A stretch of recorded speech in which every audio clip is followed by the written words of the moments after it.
L'assessore alla protezione civile della Regione Veneto ha seguito con molta attenzione la tragedia che ha colpito le Marche, sferzate dal maltempo senza pietà.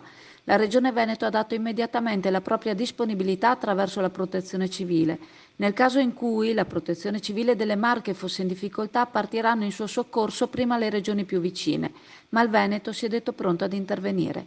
Solidarietà da parte del Presidente della Regione Veneto Luca Zaia e dell'assessore della protezione civile nei confronti di un territorio che ha subito nelle scorse ore un disastro ambientale. Il nubifragio che si è abbattuto ha messo in ginocchio la gente del luogo, creando gravi danni alle abitazioni e alle varie attività. E un plauso a tutti i volontari di qualsiasi corpo di appartenenza che ora si stanno prodigando per dare una mano concreta alle Marche e ai suoi cittadini, per rialzarsi in piedi presto e con orgoglio.